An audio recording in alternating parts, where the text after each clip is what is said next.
Hello, I'm JM. Welcome to Dustforce School Lesson 2. Today we're going to be talking about deathwarping. I'm going to start off with an example today. This is archive any%. We're going to watch Fishy's replay and see what happens. The beginning, aside from being very fast, is nothing special really. Fishy's just moving as efficiently as possible. But up here we see something a little different. He runs right into those spikes, dies, and then respawns up on the ledge. So there's a death warp. What we're going to talk about today will cover how that works and why Fishy would choose to do that in this IL. So let's go ahead and take a look at an example map that I have prepared. So, the concept of a death warp is that you want to advance in a level by dying in one place and respawning in another. Here in this example map, I have some symbols that represent checkpoints. So checkpoints are composed of 2 points, 2 components.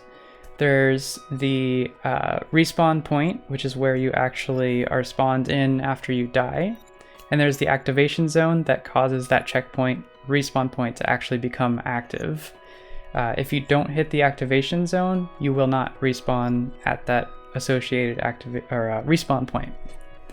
So in this map, example map here, whenever you see the blue dust cloud, that is a activation zone. And whenever you see a virtual person, that is a respawn point.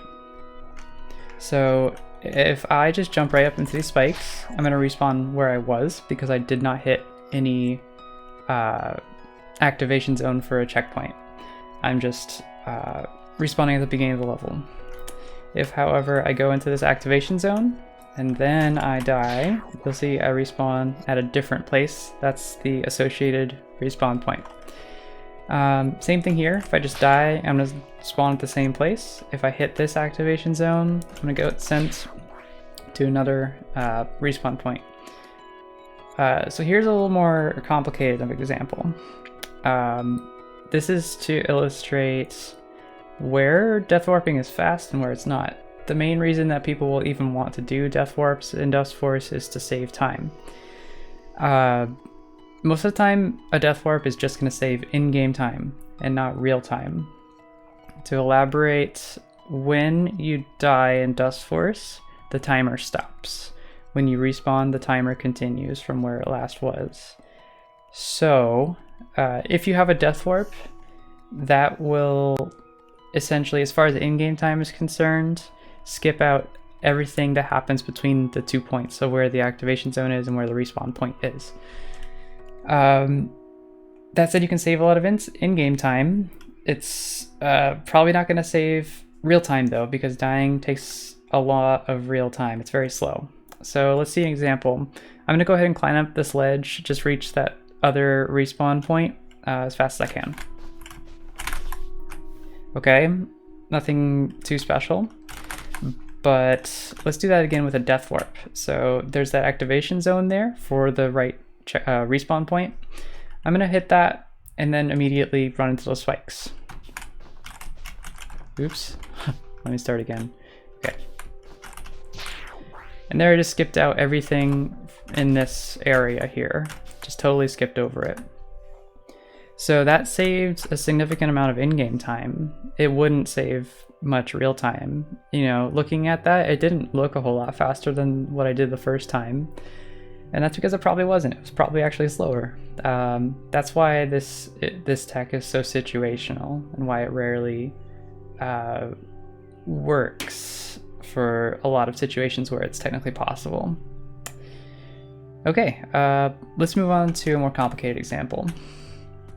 So this here, what I want to do is I want to get over to that right respawn point as fast as I can. Doing this the normal way, obviously is going to be quite slow because there's a lot of winding around and not really a lot of places to save time to get boosts and such. So let's see that in action. There. Pretty slow, pretty awkward, not ideal by a long shot. Now, I do have a death warp set up here, so let's look at that. The activation zone is down in this pit, you can see. However, it's blocked by, we've got these static effects on this block above. That represents a death zone. As soon as I touch that block, I will die. The interesting thing with death zones is that you keep your hitboxes even after you die. Let's just see what happens when I fall into this. So if I fall into this pit here, trying to reach that activation zone, I'm not going to make it in time. Because Dustman just dies and he can't reach the activation zone. However, it's still possible to. He just needs to be going faster. Because he keeps his hitboxes, he can actually fling his corpse into the activation zone. So if I down dash into this pit, I will have enough speed. I will hit that activation zone and I will respawn at the respawn point. So that's all of the theory behind it, really. You can see in that example that the in-game time was obviously faster. The real time was probably faster in this case too, because going around really does take a long time. So there are cases, rarely, where we will see where it's faster both in-game and real time. There's one more thing that I want to discuss about this. First we need to understand how dust collection works. Okay, so if I grab some of this dust here, there I have 2 dust, and then I die, because I didn't get a new checkpoint activation zone, I lost that meter in the bottom left. There's the combo meter. I lost that meter and the dust that I originally picked up respawned. If, however, I pick up that same dust and then I go hit this activation zone and die, you can see that my combo meter is still updated. It still has that 2 combo and this dust is still gone. So with deathwarping, things can get kind of complex here. In this example, when you die and you hit a activation zone for a checkpoint after you die, some funky things are going to happen with your meter. So I'm going to go ahead and get this dust. I'm going to fling myself down this pit, and I don't have any meter anymore. That dust is still gone. I didn't respawn with 2 meter like before. I have absolutely nothing. So it erases all of your combo meter, your super meter, and it saves that dust. Essentially, that dust is deleted. And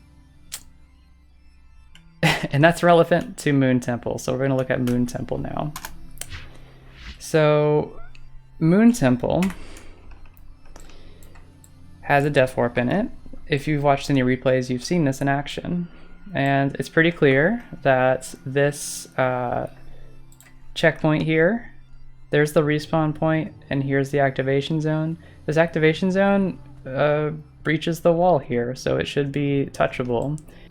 All we have to do is go under this ledge and fall down here. Down dash would be best. We might not even have to though, because it's pretty close. So let's go ahead and see what happens when we do that. I'm gonna go under this ledge. Oh shoot, I'm in the editor mode. Okay, that's what I wanted to show. Sorry, that first example wasn't right because I was in the editor mode. So I just restarted and now it's treating it as if I'm playing the game for real.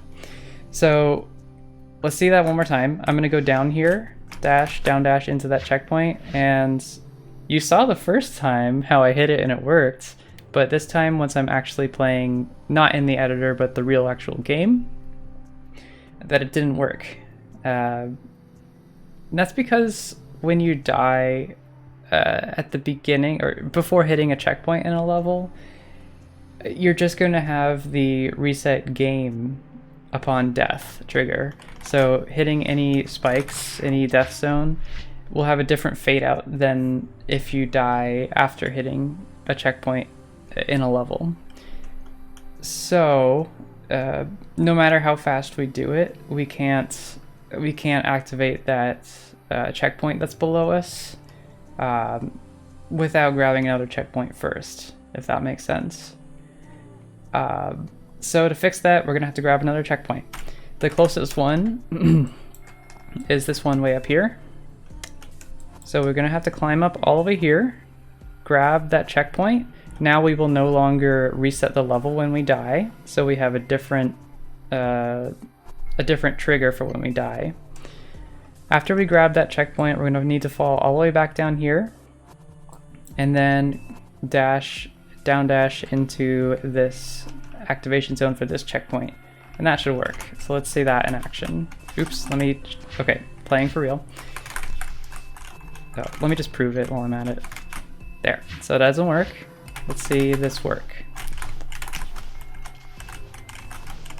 I'm gonna go up here, and I've grabbed this checkpoint. I'm gonna go all the way back down. I'm gonna do this carefully because I'm not good at this.